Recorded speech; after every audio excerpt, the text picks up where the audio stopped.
nakushemererwa yebare kwimuka akasheshaka ukatwegitaho ahashitamana nyamwiza nishemererwa mnonga abo bushaje bwawe kurwo kwaho kubori yona yo kuturebera abari kuturebera mu ihango umuntu abari kuturebera heru nishemererwa buzimazima abantu mbarra bari Kampala bari Kisoro abari mwene bucanga cona ico rukushitamira mu na nyamwiza nishemererwa kuja ngo twegitaho ninyenda kwizya ngo yetabo rukumanya batahi bawe nabo tura nabo batwegiteho bashere Barbara Nyamwiza official aha YouTube subscribe inje hari hakadaho akari kwija kubanika nkakwisi haje rumjenyo twareta na ntitwakorera hebindi aha channel bitija kufera mwene izoberi twataranaga mazoba turi ha big chef from town yambara kandi twakuretera umjenyo twinizobe na yetwa Rama ebikurengaho tinkwenda mumenye nabigamba nyenda ngo shitame obukare tutandike urganiro rwitu urwizobere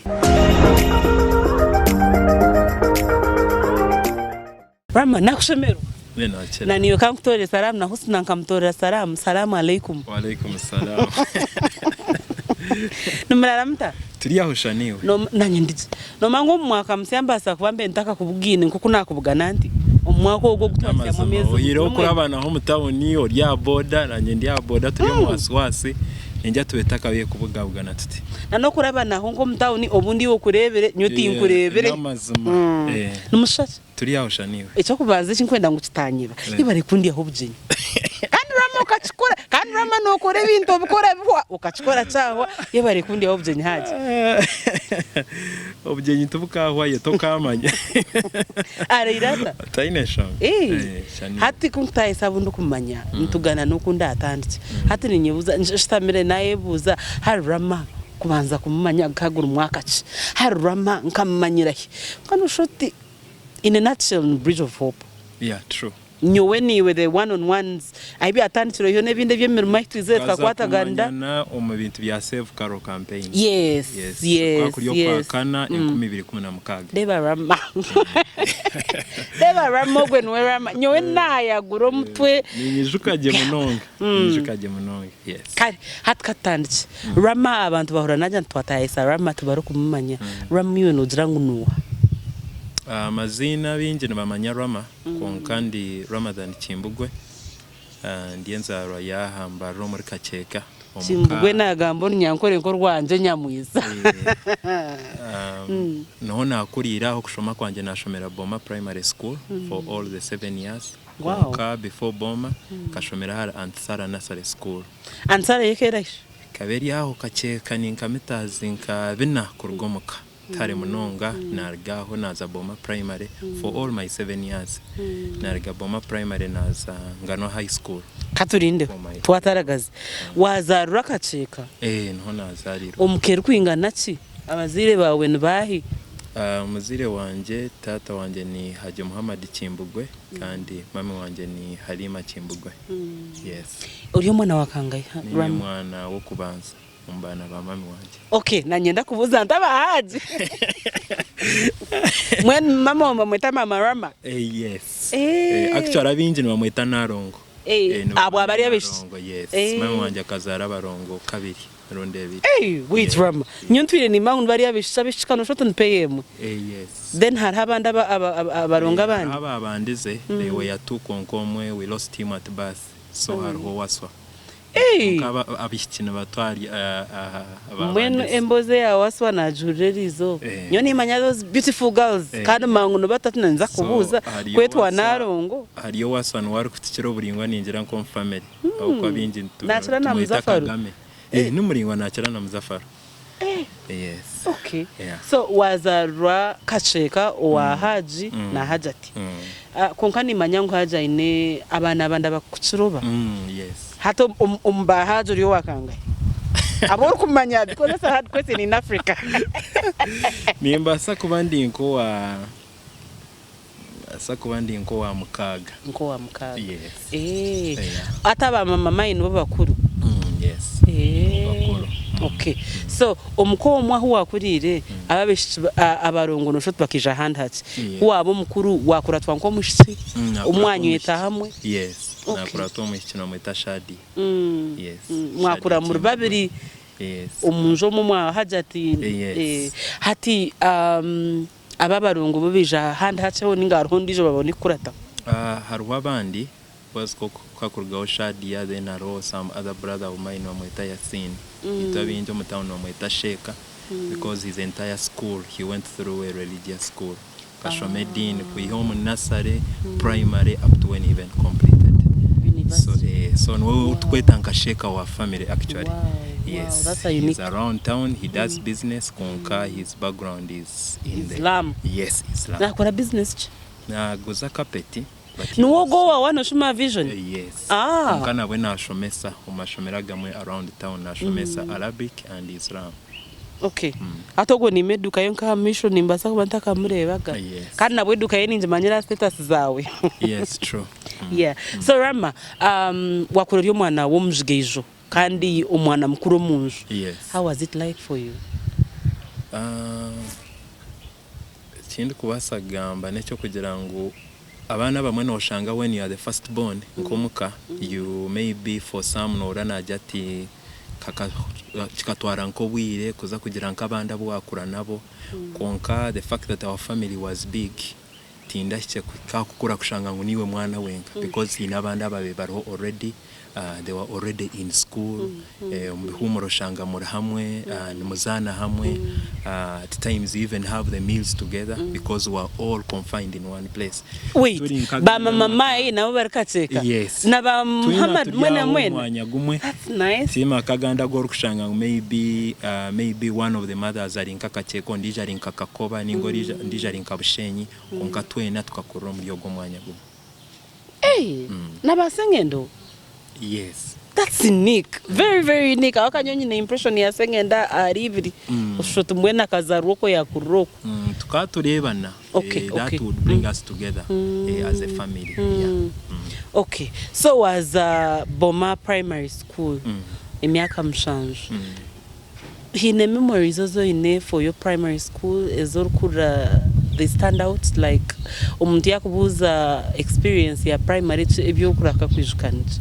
Ikindi kwijuka munonga mu primary necho kugira ngo itumukaho hakahari twatwine compound mpango kandi turi ya muhanda so kutwabe twumura almost abana bingi bono mu neighborhood abakakeka bakamukuza ngo konjere giona abingi bakana bashomera bomba so kutwabe twumura abana bona bakaba kombini ngomuka no babe bazana rokwepe n'abasana za duru bazana kare mwendo kikaote kateka unishomera. So for me that was memorable because I think abana aberi genda no shango mwana na babiri bashatu bakurura nko mu gate omuzire kwa kushango mwana yatayire nko wawo wane becha kubanza kubuza yari yoki but that was never the case. Abana bakabi just kwashayiri communal oshangara abana nka 30 abana bishikene bazane byabo abojone bazane byabo ekikesha hayo kugira ngo bahine nkece bateye kumuka mweno rusani all convino rusania turya hate kikankarancho shangoriya yagira mu makensho no mwana jatona sho mukanito batweta dekanze kurya rangi kisa kuba munana mwenda baba bagarikire. So ekindi kwijuka munonga about our primary setting ekareta moko ku socializing munonga na no kumanyana okutaraho erigenda abo kwa bana no shanga it is more of their own noza ishomero okirgayo to wa boda ku dropping mu kaninga nyoko ozo mu gate taro kushohora echo nicho kiragera. So those are the memories that stand out for me up to this day. Right, that's a beautiful one. Yeah. Hatshi ababuwaga mama 20 humura nabo are they still present in your life today? Yes, abamwe we still connect konkabandi we don't because now they are distant. Tuko no shanga tulinka Facebook za WhatsApp we connect abamwe bakashobora no mu Uganda tubarimo konka twine group yetu ya WhatsApp ya Boma Primary School class ya 2003 twabahereze 2003 we connect hato shanga nyowe hina bunyine contact si ondijo hine zaine how we keep on bringing ourselves together and that keeps us together. Yes, yeah. Nakwetegereza hati primary mo Rama even kumanya ho nyone byinji unkana enda kumanya yabya niyo nsibko yabyo okaburi umwana wa muringo cyayishomero ibyo rukwejukaho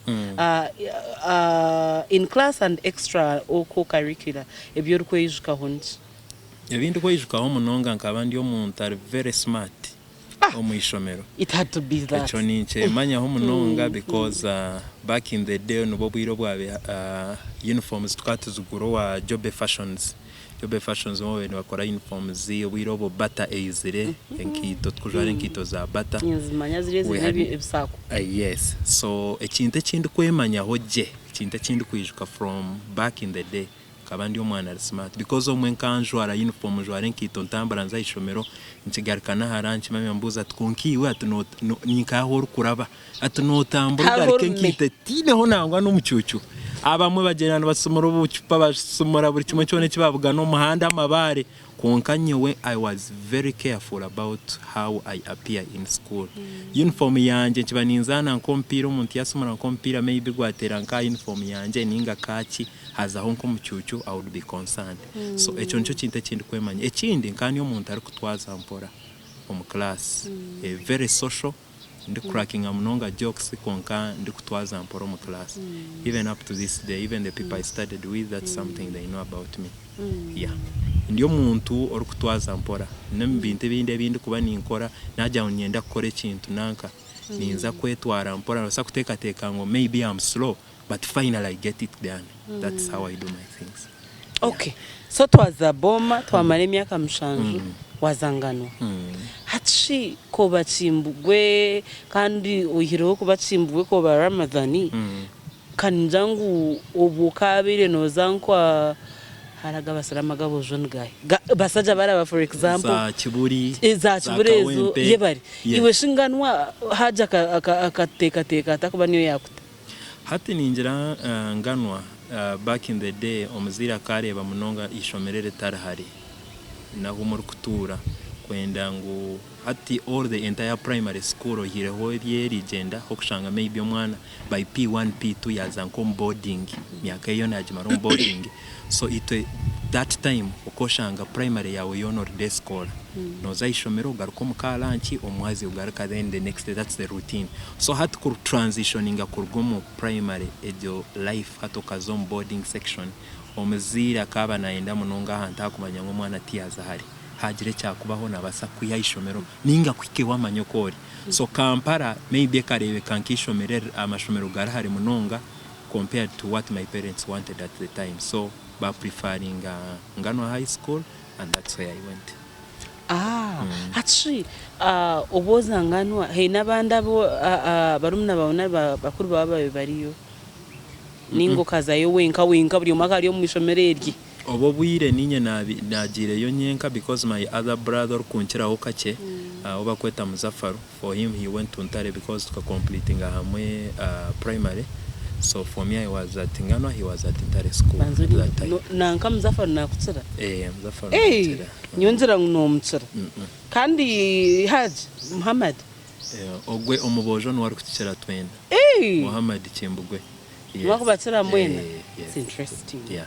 Okay, so wazangano wajishangota senior 1 term 1 urjire boma uyosire no shomano utaha wazo boarding ubwire bwo kusara mukamusara bino bwire mweherera hawazi tukaba twineyo mwanya gunashangire bahire abana b'abasalamu close to the church hakaba ruwe cyombeko skazirinka offices za church kongano shot bakabayombeke cyombeko kisya so icyo cyombeko kikakine rooms ibiri so one of the rooms bagihereza abana b'abasalamu kugumana basara so aho no nashangire bari kusara then ikindi nashanga it wasn't easy kuzomu environment ejo kumanyira ukakopinga up because nkashanga hakiri yo kutizinga wor musya nibenda kuburinga nibenda bakutizinge kwenda kureba kutestinga on a few things konka with the time cyanyamba abo kwa hina abantu abo nashangireyo abo nabenyimanye abashomire boma primary abaye bari ahead of me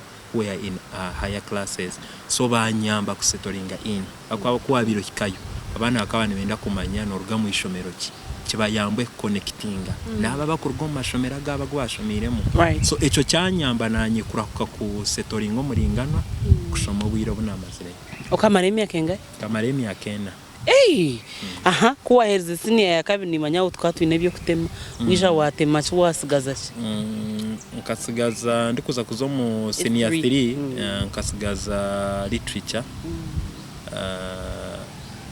kushoma literature vision tekateka nka fine art ketar fine art tekateka ate chini Islamic ketari yes Islamic ketari yes wishuka hejo ni mara nayo hati primary twareba ngo ko umuntu uri social konka kandi twaza mpora kandi uri smart ibyo ni tekateka ngo bagumza mnabyungana twahikayo hari debates nanka societies and clubs wazo murziha ninga what was your life beyond class club ina birende mu kandi yo mu interact club I was in interact club konka I was also kani nkunda sports na mnongo mpira senior 1 senior 2 life yanje jo munonga abantu abakumanya kana mamanko umuntu ari kuzana karere kiriganto mu class shuma chai cyanganwa tuzana karere but later nagira mu senior 3 as you get towards being a candidate hati nareba ngo hati nyine concentrating amunonga akushoma but also even back home our dad was tough when it comes to academics. So yes, so akaba na demanding a higher level of performance in class na munongo mu rujungu no kubara kezo tukumura report ya waji presenting oti kaba narunda mu bintu bibiri orujungu no kubara mweni yashanga ngo byabo kubya birumbana na munonga babakura butwashangireyo it wasn't something that was exemplary on my side so nateka ngunaza mbara high school the experience may not be the same. So may not be different. Different. So na jangu ni nyenda kuzo mu ishomero area mixed and I get an experience at least that would be a bit different and quite even. Yeah. Okay. So na henda naza standard high school zana. Wabo wa Kampala. But this time round I wanted to go to Kampala. Banzori ndeho rama. Kampala ko ragireyo? Before then nkanta kagire yebari hate jo story ninje ndaje senior 4 yaho results zija manyava ko waza kam nikacheka vaka yaho hatu senior 5 yija waza yeshwaro ndo mwanya wagwerondera bakuretera admission mukajira mto nkabandi yaho standard high school zana nkabanta jihire nanka choice omashomero konka one morning antu wanje yateresemo no shota kana shomihuri yareba mu standard high school zana abana beyesire haza beyire half basare bano ba joininga yareba mu izina ryanje yaterera mami akari baba kariye ibo hati no makwa kuzomunda za selection amashomera gamago kubohireza choice oshanga maybe tuwa meeting ekibari kwenda baguza amazina aganda amashomero haza standard high school zana ekeine policy yo attracting abana kwijana munonga kwa bashomero mu western the directors bakaba bari aba nimbamanya one of them was from Daru. Yes. So hate kibakozere no shoti one of the schools baguzi zina ryanje standard high school zana so yarango mahure abana abeyesire ikahana half basari so antu wanje yareba mu izina yaterera mami we were surprised and twareba hwe namba zesimu twatera twa confirming aje bajya ngo actual admission yawe is even ready konkano wasa kubona umuntu agipikinge then agikoherereze mbara you see how you can prepare and you report. Yes, so our picking admission letter yanje ni my brother, big brother Mohammed kar Kampala twa sharing aho na daddy yagamba nawe yaza ya picking admission yanje yajohereza njuka akajohereza basi ya Swift Safaris. By then there were the popular buses twaji pickinga twareba buri kimwe kiba kwenda ngo umuntu okore to report then hatinaye preparing ku reporting watemba basi. Yes, natemba wagenda no munsi wagenda wenka konka before then nishukangu tutakagire mu senior 5 nkazaho like 2 months prior nkazaho Kampala ukagenda kora yuki katugire mu wedding yohash sister wito mukuru matemba basi baba vugo mu motoka mwe dad wanje twa traveling hamwe twagenda tukatemba basi ya Swift Safaris twahika Kampala mpaka hine motoka ya special high izire katpickinga ya tudropinga hotel twayentuza kurara kokana abanza natambura nawe hine binte twayentuza kugura enkito amasuti then the next day was the function kuyahwire shanki ni 5 zekiro twagaraka twa traveling konka tuijo muka bus ka Costa kari ndijo group y'abantu bari jiroko tuija that was my first experience yo kuza Kampala wahikayona mzee nango wahirwa wari abantu binzi wari kazo mbasa na traveling antakwitarisha icyo ni nkijukaje dad wanje wakahikanangwa no mbasa ko twacutamere hamwe aba tusito we yahikaye yagwejigera konka nyowe mutindisire hori isho mpaka mpitire Kampala ako Kampala munonga nabagambo mwanya kuba kweta Rukaya so nkangira ati ni nyenda baso wirobozi kazemerera Rukaya nozabezemera hatu noreba nizemera myanya ndijo konka then bas strictest kazemerera Rukaya abo kwenda kushesha shesho kwenda kugira kiyagura kigura then bas zeyongerayo. So that was my hatiwe kuwasheruka ya wajireba wareba abandi bakugenda nareba urugendo nayebuza Kampala umuntu nahikayo ryari norusho urugendo ruronka n'uringo konga norusho ndubongerera yes mwahikayo mushimuze yagambira tata ntaha umukurambira nari mwene umugura byona akugambira ati mbwe nece ukwata ni nyijukaje kutwara igiro mu park motoka ya special Hyatt pikingire yajyangwe tutwara hari Ikotorio Hotel kutwakira ha Ikotorio Hotel arwe duke zabezoro zikuzenkito amasiyuti no twagiro mu twagure bitabe ntwenda kugura kutwahereze motoka yatuvuga yatutwara I think katwara ntinda. That's what I remember. That's where we stayed for the night. The next day a function tukatwabona ingizo ariyo rwakatana. And the function was where? Ekaberi aha Sheraton. Okay, nga mukaguma within town. Okay. So obumbwenu mbo wabanze kuzayo. Mwene gwa kabiri bakija bakushendekerize naro bakutabasi. Ogwa kabiri banteka ha bus ya Swift na kesi yanje uko ndio nimpumuruka ninzo mu erefu. Kasimbura sha nijya skaze nkashanke mweza kasheshe. Na Kampala kuna ikirente mpaka. Medi yampiking kanyine nambaye yesemo kuna ikiremo umuntu yanyambise semo namatera namujyangu nahikamo yahikamo mpaka yandeba yaronde motoka ya special haya twakwatorwa Entebbe Road Standard High School zana shanka munana necwe kamwenda na reporting anata omission abandi abana actually bakaba reportingire kaba is I think like 2 weeks so nahikomo ishomero mede bamubuza buri kimwe cy'abana benda twabe presentinga we yagenda in case of anything interesemu amoro is a call away hatu we akanatura Kampala yatanze gukora wakanatura Kampala media bakari deputy parent yes hati watahamsana high school zani mpa abana bamwe bahumuritsire byakugendera bita how did you blend in bakaba maziro bwire buringo batandisire the beauty kuna hikire ndo ku reporting nkana hikanta admin bari ku checking ebintu byanje mwe nareba abana barwo mu class ya A level ya senior 5 nbashuma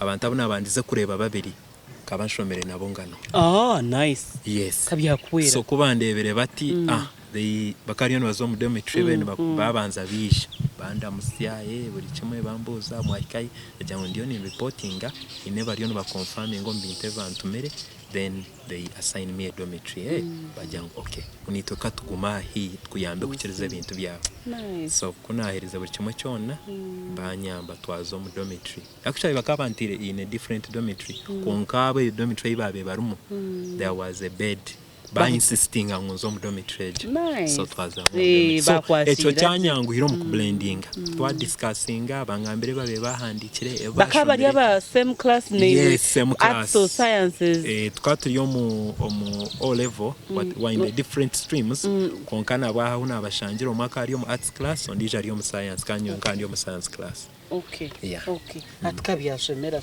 mbwenu senior 5 watwara combinations nkakora PEM entrepreneurship okay physics economics na math with entrepreneurship byakugendera biteje myaka ebiri Kampala emyaka ebirejo umazima gonyine gamba ningira ngo it was not really hard for me abo kujya nkashanga y'abantu abo kushanga ngo you even blend in terms of the language mugambo mu rurimi rumornyankore n'umuhurizanaje nashanga y'abantu abo nashangire from my former school there were a total of 6 people kabakanye then nashangire n'abandi abana neighborhood aho twakurire za Kacheka who were ahead of me by 1 year bari mu senior 6 bashatu hatecho cyanyanguhira ku blending mu ishomero haza no mu kushoma bashomesa nashanga they were very supportive on every aspect so nakundo kushoma twashanga yo akaro mushomeso mwawe na shomesa economics kumweta Mr. Kurahuka he was a very good teacher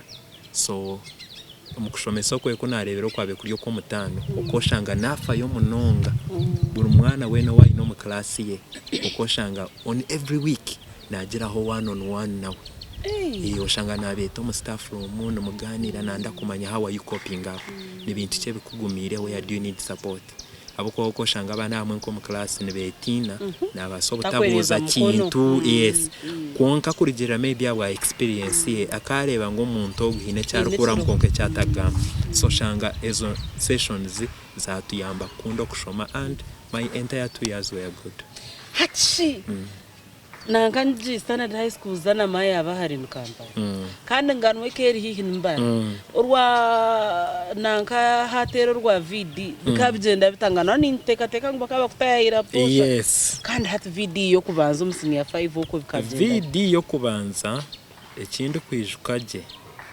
because twa reporting na tamu 1 je ya senior 5 it did not even take long ekindi kwijukaje VD ya tamu 1 I did not get anyone to visit me. Senior 5. How did it feel like? That was the first time ever. But I could visit. It was the first time. But abo kugira unkanyi ne banywano banje abandi who were visited. So muri ejo situation banyamba kugira ngo you don't feel like you're isolated. Bija kubareba haza noriya yakweta tubandetera food ija turiye hamwe nkebyo. Konketa mzezinde I had my auntie side ya mama wanje last born wabo.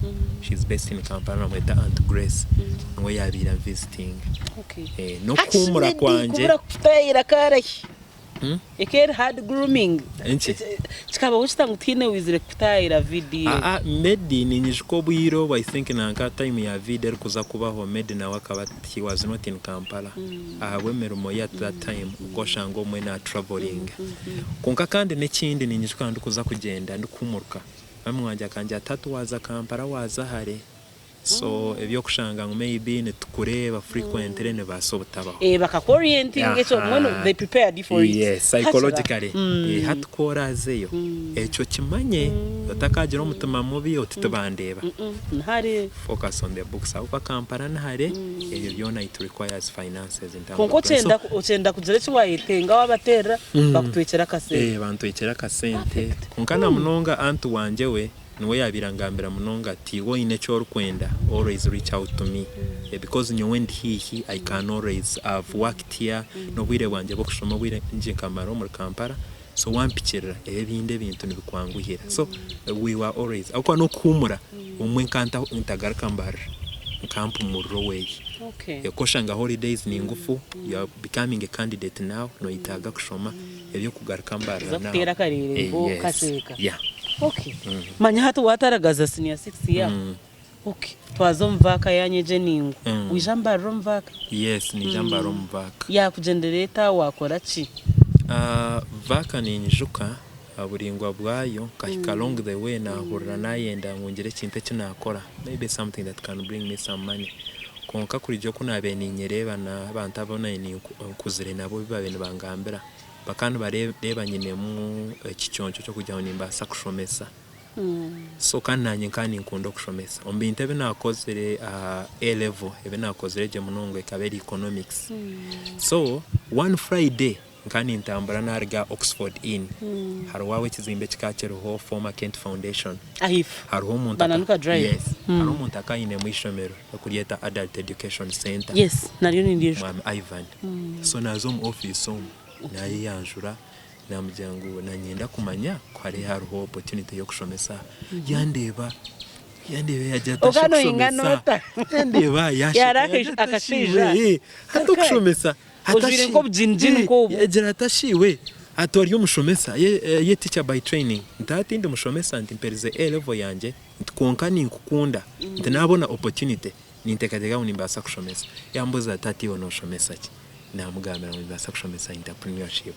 yambuzo kagikorota namugambira I got an AB yaje tati nyine class yanje kushoma economics mande no rwakashatu kuyashaye 11 kwisasha hem so mande ninza kwereza test ojo mu class oshomesa yangambira n'ibintu binyine ku preparing at feedback ibarampereza kari abantu 12 class age antashatu myine myakasha between 30 years to 45 nabo barikwenda kora 11 yaje at feedback ibarampe nyira sharem yes nyira sharem yaba ni kumura mwaha nargurere hata naze nashomesa ninjuka nkanye nakagare kanje ka sport bike nkankaguzire ine sente zinabe ni saving akakagura emitwaro 5 karungi so nuko nabe nimvuga nashomesa ko naherize kushomesa nataha yangira ati ninza kweza feedback the next day wa kabiri by shayishatu bashesho rwa kabiri zabashayishatu tugira kasimu konka zabashayi kamhesumu yanje kamhesumu ya mama wanje namujya in case of anything nabasa kutera ariye zabashayi na za 5 zaba mukaga zaba 8 izoba ryarenga rwa kabiri kandi we simeyo ko tajitwire nkaba njine konka waje tutinda we yagira ati nyoni nyenda kutera okay yes so rwa kabiri na tiyatera simu yo rwa kashatu shayibiriza kasheshe yatera simu ya mangu wanje yamugambira onandagamba naye sese munaji nagamba nawe yaje ati nani nkwenda oija ishomero atugire bitwagamba hakushomesa ko wakoze ramande nagenda kandi nidachikazinga ndakikitani kumekana kiro mutamu namureba yaje ati abantu bangizire ngo shomiseje mononga nibebari hati naza kweza opportunity kwaza kuba umushomesa aha kushomesa aba abantu up to when they complete njya kukakuri mu kwa kakuri nko mu kwa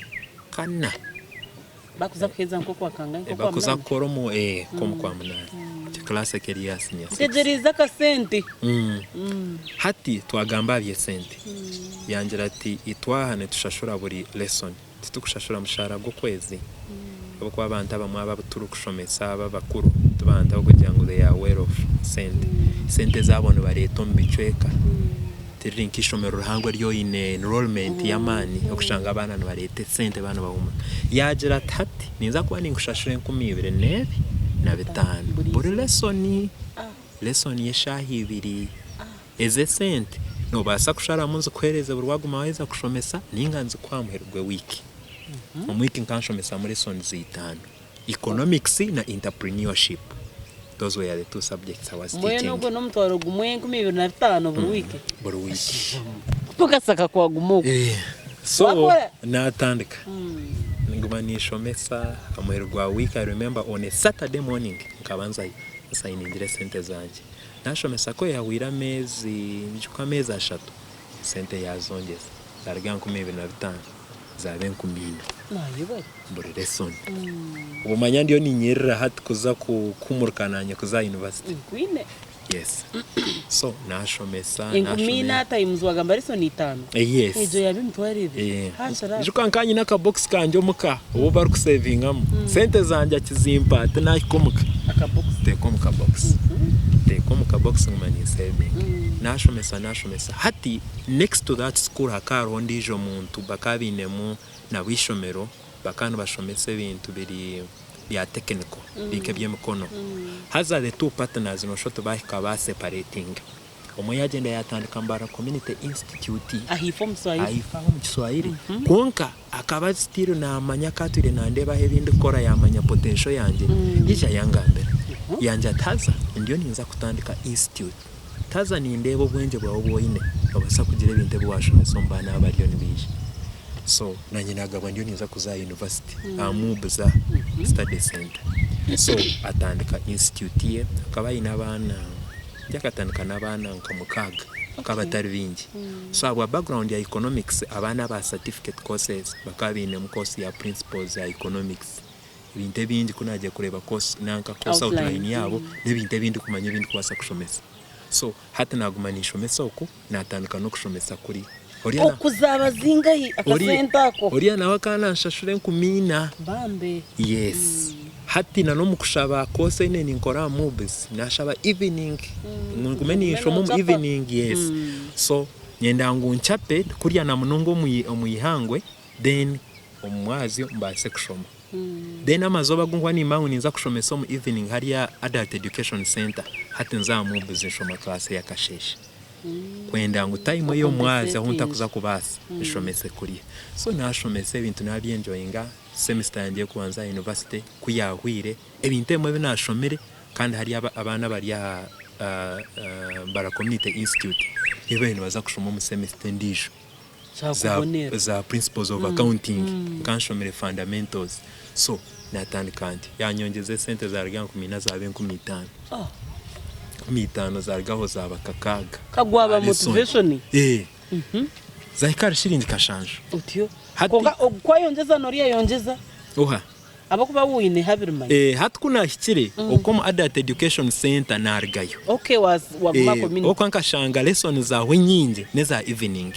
program yanje ne ya evening konko timetable it is daytime so nagira ngo no reka hati nshomese omwanya gumwe kinyambe kubasa kushoma kungaje kindi body nzira hosimbe hakati rama university abantu kawashomire Kampala nju standard high school zana abantu bona kabakunda kuza Kampala abandi kabe bakunda ninjambara university na nbwe itandikire bibindi yubushi ukatora nota kuza mobs hati mobs nkaza kwanka nyenda business course haza umuntu warese naza na mobs munonga kare antu wanje yes abo ko kushoma ko yakashomera yekiri department na kawe tandikire so akaine yes so konkana n'ekindi akaine nanka clear record on how abana beru producing quality mu bintu bya business so yanja at business it would be better was a mobs hata nakora comparison sa ka study center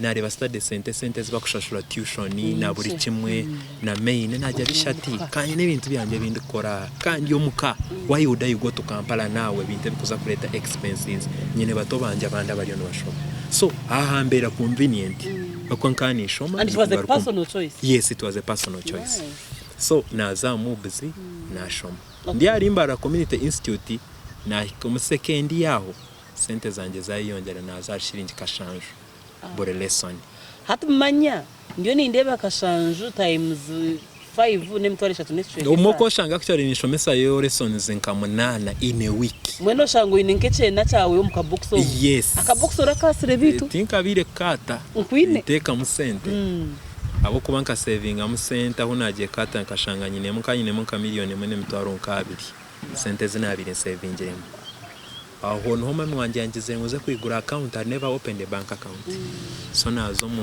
post bank na opening yo account sente zo na saving inda hurama na kwirisi so wagumolo community institute bara community institute urukushomesa Monday to Friday umwe nkanshomesa even on Saturdays nuko karumo kawe karija kuwaboyine kunabire nyine urukushoma kandi kosi yawe keri imyaka 3 mwena no gukora community institute wakora ejo myaka 3 nkakora y'emyaka kebere necweka kuna hikiro muthadia hata nareba ndio ninza completinga nyenda kufocusinga program yanje ehweje ndakwenda ibintu yokushanga ngo started so well and then at the end of the day it not performed well so hatukuria na pausinga nabanza na completinga nichiriza na director namujyango nampeze course yanje I can always come back here and I teach so nachikora ntyo I remember one afternoon nkanyizire mu kuza kushomesa lesson shaha 10 ino muntu wabe narwo mu class ndikuzamo hazo narwo mu class aka lecturer wanje amubuz wow and it was a shock to him yambuza tashiwe ahaniki planene nabyo nyija kushomesa yaje tuje kushomesa namugana he could not believe it so yaje kuna gire kuzo mu class yaje atkora yese atamu around I would want to talk to you right so I hope akakuyamba onka negotiation na yes kuna herize twa meeting twa discussing he did not know that I was actually doing that so yaje where did you get the motivation kushanga ngo you know shomesa you are not a teacher by training or you know kora program yao namja it is something that is within me I was passionate about it and I decided to make that bold step kandi kinyambere munonga cyandetero kuba active and it has given me leverage in terms of connections for him he was earning 10,000 a lesson then and me I was earning 7,000 which is okay yeah wow hati emyaka ebinecheka community wajemereza waheza course yes wa graduating aje mbwene hataho finally kuna herize graduation bakaba ninjika one of my lecturers akana convincing ngu base kwa applying mu business shomese the teaching assistant konka idea yanje was different nkani nyenda mbona hata nkubasa kuza and I work and I put this knowledge into action So for me nkani nyende kampani nkubasa kuzanda because nkankozere marketing nkankozere BBA na majoring on marketing so nkani nyende omwanya kubasa compareza ejo experience na exposure. So one day hinomwe ombanta abona shomere na class yanje ya marketing, the husband was working with Igongo yanjira tunomanya at why don't you try your luck okashaba umurumo Igongo that you never know. So one morning nimuka the documents zanje na Zigongo in a meeting, and then he was a marketing manager. Mami Dennis come. Remember it was a Friday. Yes. As I just twine merumo at konkecherwa the opportunity ro if you are to come in as a graduate trainee. Kweleze chance or ija okore to exposing opportunity kwerabe. We give you the job. Right. So they were giving me transport facilitation yemtware ebenecheka per week. Bakumpereza mizo buri kimwe. Kwa commuting aburizo and gaho mukakacheka inzabe harwe I work and I come back. Mukashibanzo rinde. Okushomesa wakurera. Okushomesa hata na kurera. Wajut kamanze Nzigongo. Yes. Because ogo murumo gukagu commuting a Monday to Saturday. Actually kebere Monday to Friday. Konka Saturday zo shanga bine yo weddings bine yo functions konka nanye ndeba unichirunja kuja ninyenda kwega. It's good for me to always go even on Saturday. Right. Bagire kiba kwa signing bakudelegating and you do and you learn. Katandike biro bena byo kwi 11 ya 2014 ninyishukaje. Okay, kwa 2014 kwa December twazo mu January 2015 nkaba mazira mezi mukaga the graduate trainee muri Igongo inabanda buna benyine twaturi abantu bashatu bo actually twahereze okwa kabiri kwa 2015 bo bagenda bajangwaha abantu barebe kanu batukozesa kunkataro plan yona. Let's go and look for opportunities elsewhere. Konkanyo wena aguma wow because nkabandi committed ngu and you were really learning. Yes. And you were learning from the best. Was here. Right. Yes. So na agumaho and I learned so many things. After the 6 months, manager yampandichira email ya jata, I want to meet you tomorrow and I discuss something to do with your job. So kuna meeting. It was towards the end of, I think, it was towards the end of April. We were discussing yanjira T management sat yesterday and we feel we should give you a placement now. Wow. Contract for 6 months as a sales executive. Nice. Natandika akashara mwane gushetinga. Yes. Natandika nakora Igongo. Kandi ako sales executive mu hoteli nanakora aba kubandi bajaranga shi. Sales executive mu rumogo wawe cyama no kumeka sure no bori nkachitunze no ronda business. Hotel no girondera business. Za workshops abakwenda kora weddings zo wija ina inquiry ni work making sure ngo ejo business tiaraba. Okay. Nakora mezi mukaga after the 6 months hata naza a permanent job as an employee.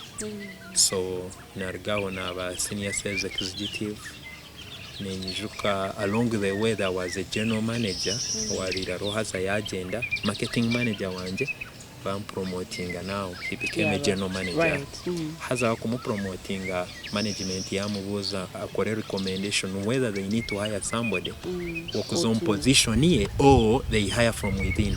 So you are recommending and he's very confident that I can take on the job. Perfect. So they promoted me to head of marketing. That was 2017 nkomukana akana nyi wabigamba na revia nyimwe bazidi kasibye binde kumanyaho byo wiza watandika ryari uko bikorota akuba rama or public speaker, you even a coach or no tebekana semkoro ebintu byinje bikumanya ho mutawuno mbebana na za marathon na behavior na byo kandi umbwiro bwo byija ryari nka hati self carry one si ina kumanira yo wiza wabukorota aba I imagine ngogo mu rumogo yes 2016 nkirya hari Igongo I was a sales executive then senior so hino muntu wanterire simu I think kakuryo kwa kanebero kabiri bero nki 15 16 umuntu yantera yajya togonorama nti yes ati twantu kwenda ati nani nkwijusya ngo ijo meeting ya save caro a coffee bar shayi 11 neceka zo mwazi hato umuntu wanterire simu hino wamuhire namba I think akana inde namba ya Ram Edwin. Edwin akana akora ha TV West. Hata uriya yamuhereza contact yamuhereze yanje mistakenly. Hata we yatera rukumanyo yatera Ram Edwin. Cause bakana benda somebody from the media. Nazo meeting. Ejo meeting ekerie y'abantu abamwe abayibarabanywana ba Karo abashomere nawo abayibaryo muri Mbara. Bakwenda barebe muri Mbara what can we do as friends of Karo. Nazo meeting twakira kweyanjura wabiranterire simu ni Gloria. Kore no muzika je twatumuye no mu group kweta Glosh. So na ikaho twamanyana. Mama Liam. Yes. Ati niyo nakutera ati tiwe Ram Edwin nta aunt na Ram konka I'm a different person. Na yanja bichuma yaje. Okay. Ngona wait, I think it's God's plan. Indeed it was. Yes, I remember that meeting twatuma abantu nkabiri na bana.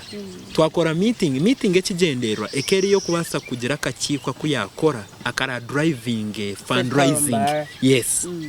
So twa contributing ideas abantu bajangurama netwendo beni wa chairman. Umwana tuyashigamba at God's plan. Umuntu wija taru abantu bona bagira ngwiwe bitekatekwe biwatwerezana ideas netwendo be chairman.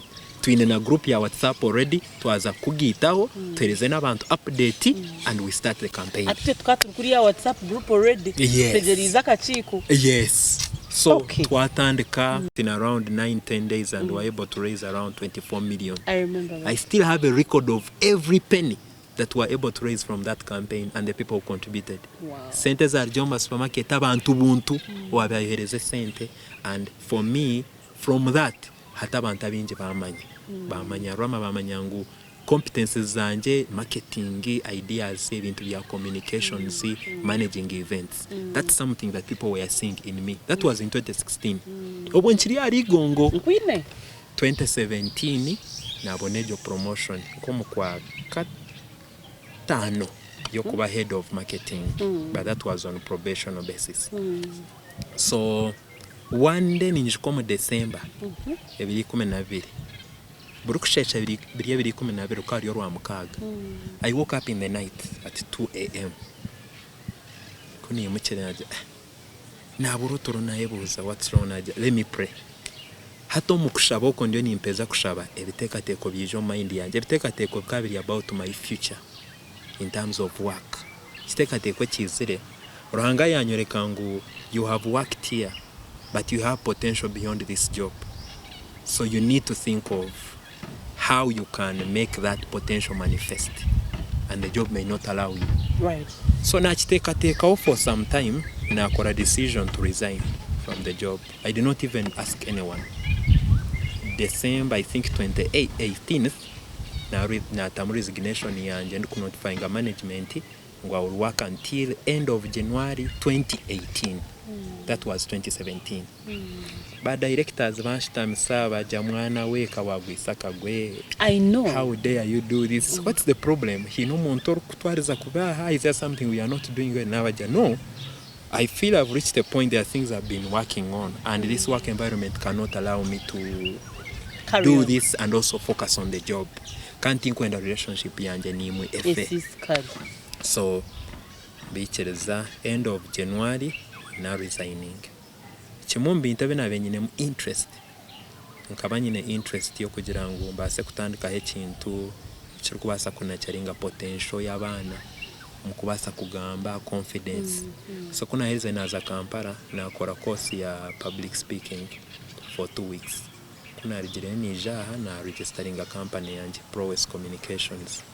Kigendera cyanje kikakiye cyo kujya ngo nimbasa ku training abantu but I also support companies omuntu ine events ninganonda any consultants or advisory work.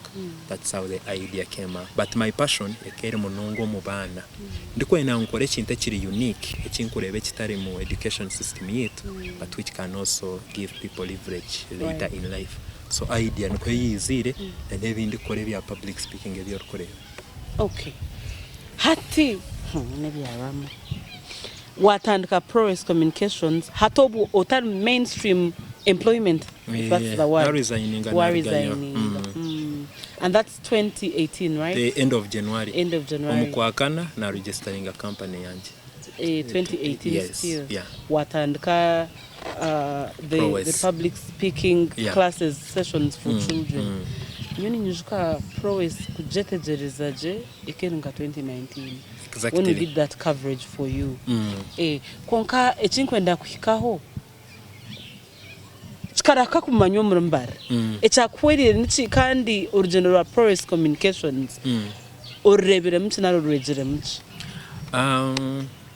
ate cyanyambere munonga neco kugira ngo ege network y'abantu eje inabe ni building over the years kandi abo nashangiye ngo I was keeping in touch with them bakana bareba potential yanje here kandi abo bamwe bakumpereza feedback on the things that I feel I have nyine mu strength nyingi, right? So kunagize ngo nitandike cyo kintu ninza kufocusing muri ebintu many people embraced it, so ban supporting mu kukitambuza akwa kuna atanje ngatandika ndikora programs ez'abakuru eza public speaking konkeza izo tuzaba consistent najya ngo hati niki yanje kan focusing abana ko shanga abantu abakuru no baba busy being around for the program consistent cyabarema. So 2019 najya I'm going to do this program, but it will be a holiday based program for children. Perfect. Nkanyine munywano wanje I remember who did the logo ya company na mujyango I'm starting this yanje this is something that I have not seen around. That how are you going to make it? By the way, that's an idea I personally had. I remember we had that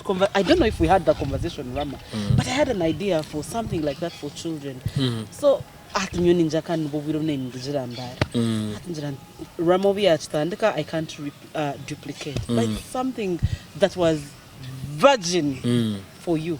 Yes. You landed on the virginiest of land. Yeah, really. so kuna mugambire na mjyango I'm starting this and I don't have money. I want you to design for me a poster for a program that we are going to run this holiday. Kajikora for 1 week. Yankora poster yaji designinga. Nagisaturatinga WhatsApp na reba abantu no bantera abazire no bashashura no basigninga up twakora the first program. Parents came on the final day program okutugikora abana no bashomizo be ryamuhero bija nabazire babo hatu ba presenting abazire babo bakubareba progress beje. So abazire bampereza feedback nungi bangambire binte binyine ku improvinga and I worked on those aspects. So program ekyatu affecting them ekeri covid kuyizire lockdown konka still nagumandi confident go this is very possible, right? Because abaziri bakabampire that assurance we believe in your potential. We have seen the impact it has on the children. So nagumezam na actually nakanabona nabantu inja bazire bakontera amasimu Kampala bakonja ngo when do you plan to do a similar program kandi nyenda kora Kampala. So lockdown ejo programs enyingi yaziteganisa I could not do it. Kunka recently I did a program and it was a success. Kandi nabazira bamwe bakija final hour izoba ryenyina abana aliyo nibija for the program nabajyango I don't have slots nabajyango, but it's a holiday program. You can always sign up for the next intake. So now ndiyo ninyenda college program also in Kampala. You should term holiday. I've already gotten a venue. I've already identified 2 people to work with and also more 2 people here in Imbara so that the team grows. So chumare cha third term ni chiringwa and we hope this now can start growing and spreading. Ninyenda ndiyo ni interesting anamashomero kureba tukubasa kugira this program as part of the routine. Even if it's maybe one class or one P5 or P6, maybe they give you a session maybe once a week. When with time, schools can also take up this. Then, along the way, we shall be having now debating competitions. Perfect, Rama. So, Rama, wishawashwera ryari? That's a question people don't survive here. Hati, I remember tukutandika 2021. I think it was in abukuba Rama ni okori senior bachelor om categorization om town nom ngati sini katari sini. Of course I have a veteran bachelors. I don't want to quote people's names here wakati kandi you and I know people I'm about to quote. So ni manyangu ni okori om categorization for a while. So now ndikutandika 2021, I think around nkomo kwa kabiri.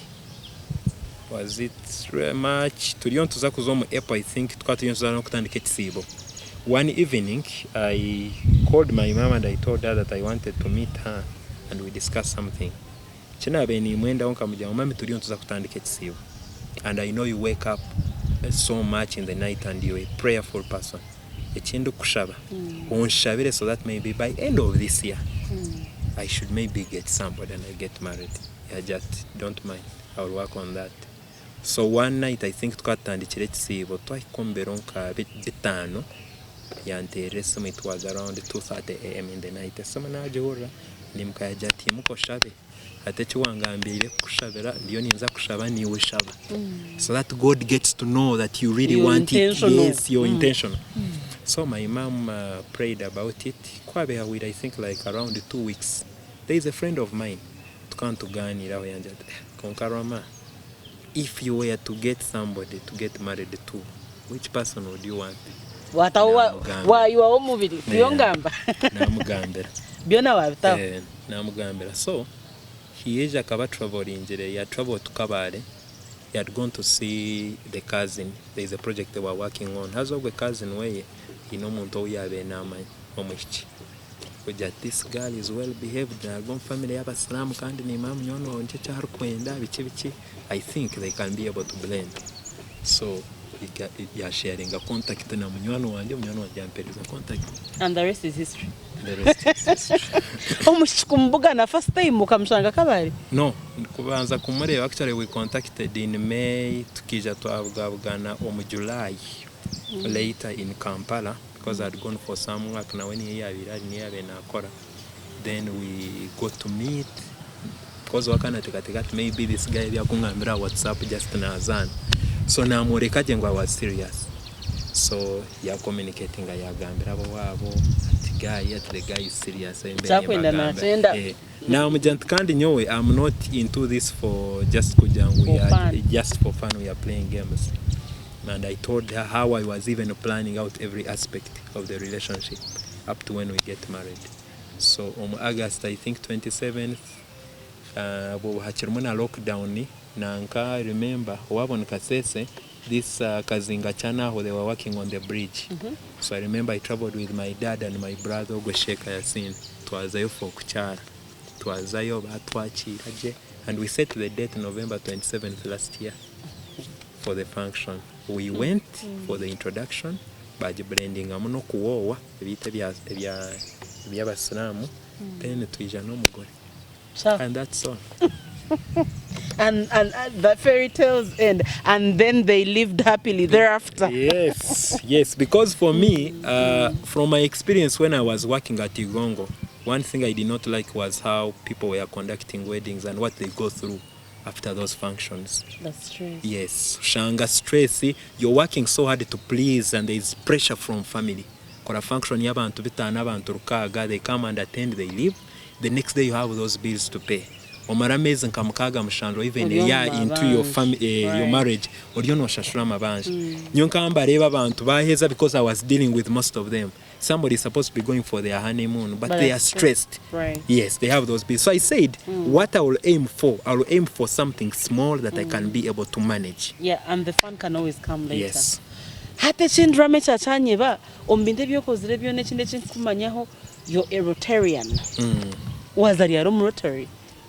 At the Rotary, when I in Gongo, there is a club called Rotary Club of Mbara East. Bakija in a project even vendango tukore hamwe bajeta green campaign yo kubyara emiti. Haza bakani vendango a harmonument hireje yigongo akakashozi kakakarbeya. So kugira ngo projects tukubasa koraga naho hamwe we can start with that hill. So when we were discussing on the management bajangu back to inviting at always come for their fellowships at Cash Hotel along Masaka Road. Bajangu Ogu bagamba nyo he can always represent us during those fellowships. Wow. So now Gumaninza yo as a guest. So I remember there was a Rotarian Peter Rubarema.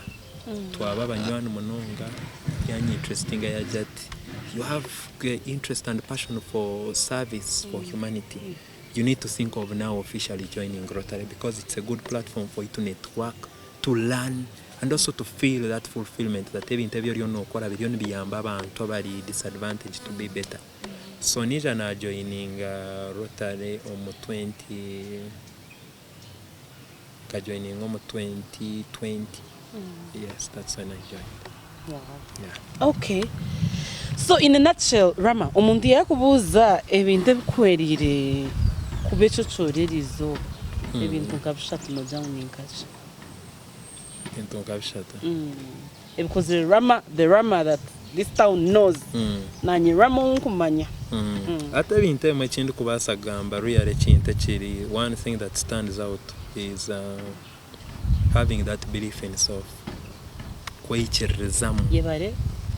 Ngu whatever you put your eyes on, you can really do it. Kandi kweichirizamu muringo gwo kushanga ngu tokwe comparinga nabandi. Kumanya ngu iwe ruhanga ino kuyakozire, you are unique in your own way. Right. And there is a purpose you have to serve. Right. So okweichirizamu ne kintu kikuru. Because abantu abinji noreba inte biturukoro tandika business ameza abirashato concluding ngo ejo tekuza korogirga ho zari eki. Hati netwe wa mama sikomango. So kweichirizamu ne kintu kikuru muno. Ekinde kinte kinkurebe that has been very significant for me is no kuba umuntu w'amazima ombinte biturukora. Cyo ne kintu kikuru because abantu bona umuntu kwakonterese munanterese matananka yampese mu yawe yanja no basakoreki. Nanga yajyangu no basakoreki. Echo chona nichoreka ngo to kuryangatanisa. Because one oryangatanisa abantu mirimo yawe yorukora.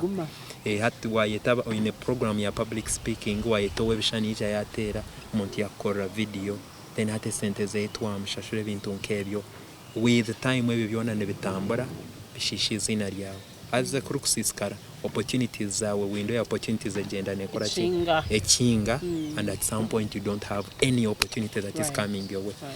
The other one which I cannot really rule out is the power of prayer. Ekinte echo ne kintu kikuru munonga kunkuba nyine kinte kindi yo ninkora ndikureba ngo cyaka point maybe things are not working out. I wake up at 3 a.m. in the night. The most prayer moment that I get to have and I feel like this is now going to make things happen is that time when I wake up in the night, 3 a.m. and I become intentional and I tell God everything that I really want and God makes things happen. So those are the three things that yeah. Okay. Akagambuka muheru na ninyenda ngu omuritsiro musigazo munyetoryoku no wakacheka ninga no wa bishura matuna manyo wanyo mcharo chachaza kunyeba kubuza owanyo mcharo nikacheka mcharo ni isinjiro nkai nyakakone gare wariga kaberebera ukake urukwate cyazanya kitunda yeah. Okay. Mwena abasigaza bari nyakakone ngoko nabakurebera umutawu nomu nanga abo yino kubaru kuranze abakagira ngo gwarahari namwe no kumuhikancheta gabyinji iwe no teka ngo mwana mutori yoko buntine chikwataho wakakora tumnyeto werigenda kugira hu yahisia umana je no butagira sende niyo kindu kuteka munonga really waza kureba no muntu kwari kuza kuba ukozo mu point ya kwija zo munsi nahabwa abantu. So ekinte kiri very key and significant in our lives, it is people. So omuntu wena hari omu situation eyo rumune bintu byone byorukora buri kinte cyo kugira ngo waza kutahengaro zawe kikore to the best that you can kandi yerabyeki. Because abantu abinja kinyo opportunities ezimwe zintungire nezo kushanga ngo there were people who were watching me silently ntakuchimanya kunkane bandeba from a distance haza nyencha karangira tunomanya tunanyenda we work on this ati nture ni following kumara emyaka ebiri kumara mezi ekintu arikumanya hato umuntu agira confidence in there is something in you. So kwekintu waja nanka kujya tukore kintu nanka give it your all. Because he no muntu ryo nareba orukuza ahotari kandi orukuza kubasa kutemba step ndijo eyota kuteka no basa kwika no twakubatongire ho yebare mnonga kutwakire kawe Rama ni manka bekatoro yomushisha katwakurondera emyaka yona kacheti si anniversary tutaka kurebere kunka mwebarena na campaigns ezimurukora nyoni kuratana no tumanya ekibuza kinini nza kukubuza off camera ekigombe kikatora hi abantu kabahunamere kunka mwebare it's really good service to humanity and it seems kawakoraje mnongi yo watwegitaho yebare kushitama nitwe ahashitamana nyamwizi zoberi urugendo rwa Ramadhan Kimbugwe warhurra ebiyatumuritsira ebikoise n'amagaraje okushoma kwe okunyeta kwe nukukora ebyarukora wabihurra n'entande yatsibira nintekateka ngo ubuzimazima ni inkuru ujuhurikiriza manyengo hace niwe okumanye cyoroka turajo mbantu ketwarizaje kija kwisia aho akubeno ndango iki nakora big chef from town yambara kandi umwanya wo gunugabura gufungura kandi gutegereze ngo ijuta yayeho oriye ebyegabo yejika bibanibsh reka ngusibura twegite sande kwija umwanya ngo gumwe akayire nko kamwe yetana bataka twegisire batwegiteho ahashitamana nyamwiza uburukushera Barbara Nyamwiza official YouTube mukama kundindire